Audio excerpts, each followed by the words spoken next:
Assalomu alaykum va rahmatullohi va barakatuh. Alloh taologa hamd sano, payg'ambar Muhammad alayhisolatu vasallamga durud va salovatlar bo'lsin. Rasululloh sallallohu alayhi vasallam nihoyatda go'zal so'zli, chiroyli yuzli, so'zlari muloyim, u zot bilan suhbat qurgan inson yana bir marta suhbat qursam deb orzu qiladigan insondirlar. Ular yosh go'daklarga, bolalarga ham nihoyatda mehribon zot bo'lganlar. Shuning uchun dedilarki, inna fil jannati daran yuqalu darus subyan la yadkhulu illa man farraha subyan dedilar. Ya'ni jannatda shunday bir joy borkim, yosh go'daklarni xursand qilgan, ularni shod qilgan insonlar u jannatga kiradi deb marhamat qilganlar. Shuning uchun ham yosh bolalarga bo'lgan u zotni muhabbatlari, u zotni hurmatlari to'g'risida mana shunday rivoyatlar qilinadi. Rasululloh sollallohu alayhi vasallam bolajonlar bilan o'ynagan, ya'ni Hasan Husan nabiralar bilan o'ynagan, chopgan, ularni yelkalarida tashib, eshiklar orqasida yashirib, to'satdan oldiga chiqqan, ularni ko'nglini shod qilgan, qo'llari bilan ko'zlarini bekitib, ular o'qigan she'rlarni tinglagan, uyga olib kelgan, mushuklarni ular bilan birga silagan, daraxtlardan xurmo tergan, quduqlardan birga suv tortgan, osmonda uchgan qushlarni birga tomosha qilgan, birga otga mingashgan, birga o'q otib qo'llaridan tutib sayr qildirgan, birga gullar terib, ularni anor va uzumlar bilan xushnud etgan, ularni kurash tushirgan, choptirgan, ular bilan birga hayitga chiqib, ularni iydi, iftori, dasturxoni, hadiyasi, zavqi, o'rtog'i, hamrohi, izlagani, so'ragani, ovutgani, qo'llagani, g'amxo'ri, nasihatgo'yi, o'rgatuvchisi bo'ldilar.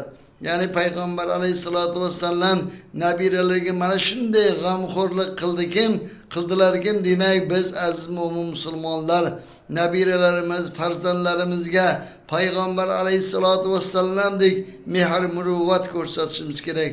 Ko'cha xandon, uy zindon bo'lmasligimiz kerak. Ko'cha xandonlik, uy zindonlik bu mo'min musulmonlarga yarashmaydi. Ko'plar otalar bor, ko'plab onalar bor, ko'chada odamlar bilan nihoyat darajada go'zal muomalali bo'ladi, go'zal xulqli bo'ladi, ammo uyiga kelgandan so'ng zahrini bolalariga sochadi, zahrini nabiralariga sochadi ekan. Demak, ularni qilayotgan bu ishlari payg'ambar alayhisolatu vasallamning sunnatlariga nihoyat darajada zid bo'ladi. Payg'ambar alayhisolatu vasallamni sevgan, u zoti barakatga hurmati bo'lgan, o'zini musulmonman deb sanaydigan inson payg'ambar alayhisolatu vasallamdek go'zal xulqli, odobli, bolalarga, insonlarga mehr muruvvatli, ko'chada odamlarga qanday muomalada bo'lsa, uydagi farzand zurriyotlariga ham ana shunday go'zal muomalalik bo'lmoqliklari lozimdir. Lekin munofiqona ko'chada zo'r bo'lib uyga kelganda zahrini sochadigan insonlar ikki yuzlamachi munofiq bo'ladi. Bunday fe'ldan, bunday xulqdan saqlanmoqligimiz kerak. Qarang, o'ylab, payg'ambar alayhisolatu vasallam nabiralarni naqadar xushnud qilgan, ular bilan o'ynagan, ular bilan chopishgan, hattoki bekinmachoq o'ynagan, gullar uzib bergan, osmondagi qushlarni tomosha qilgan, kechalari yulduzga qarab, yulduzlarni ko'rsatib, ularni ko'ngillarini olgan, ularga ilm, ma'rifat bergan ulug' zotdirlar.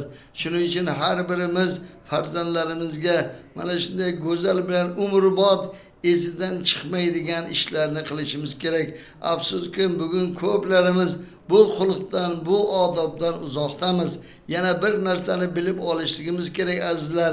Hozirgi paytda xotinlar yosh bolalarni oldida og'ziga kelgan sassiq gaplar bilan bir-birlarini kamsitadilar, bir-birlarini haqoratlaydilar, har xil bemaza buzuq gaplarni gapiradilar. Bu qilayotgan muomalalarini ko'rgan farzandlar albatta ulardan yomonlikni o'rganadi. Shuning uchun aslo va aslo eshitib olingki, farzandlarni oldida bir-biringizni haqoratlamang, bir-biringizni so'kmang, bemaza gaplarni gapirmang. Hattoki xolalar, ammalar, ayollar yoki erkaklar bir joyda jam bo'lganda o'z qarindoshlaringiz, aka-ukalaringizni, tog'a-jiyanlaringizni ularni oldida yomonlamang. Dushmanlik mana shu go'daklikdan paydo bo'ladi. Farzandlarning o'rtasida mehr, muhabbatni ko'tarilishligi, dushmanchilikni paydo bo'lishligiga birinchi sababchi sizlar bo'lib qolasizlar. Shuning uchun ham demak, odamlar yig'ilgan paytda, atrofida go'daklar o'ynab yurgan paytda o'zlarini qarindoshlarini, buva-buvilarini, ularni amakilarini, tog'alari, kennoylarini hamma yaxshi sifatlarini gapiringki, demak bu bolalar sizni har bir gapingizni o'zini ongida nima qilyapti, yozib olyapti.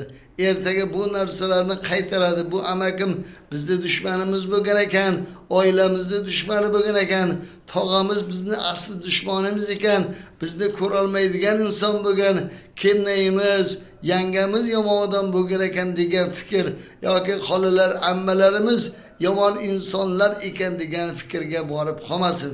Demak, bizlar ularni oldida ammalarini, xolalarini, tog'ani, jiyanlarini yaxshi so'zlar bilan ta'riflasak, o'sha insonlarga nisbatan hurmati, izzat paydo bo'ladi. Shuning uchun bizlar eng go'zal odobni, eng go'zal axloqni payg'ambar alayhisolatu vasallamdan o'rganib, demak bolalarimizga gapirib berib, bolalarni ko'nglini ko'taradigan bo'lsak, Alloh subhanahu va taolo belgilab bergan, tayyorlab qo'ygan bolalarning jannati degan ulug' jannatlarga dohil bo'lar ekanmiz. Alloh subhanahu va taolo barchamizni odobda, axloqda, xulqda, go'zal muomalada, Alloh rozi bo'ladigan ishlarda peshqadam bo'lishlikni, hammaga o'rnak bo'lishlikni nasib etsin. Alloh subhanahu va taolo eshitganlarimizga amal qilib, Alloh taolaning roziligini topadigan bandalardan bo'lishligimizni nasib etsin. Assalomu alaykum va rahmatullohi va barakatuh.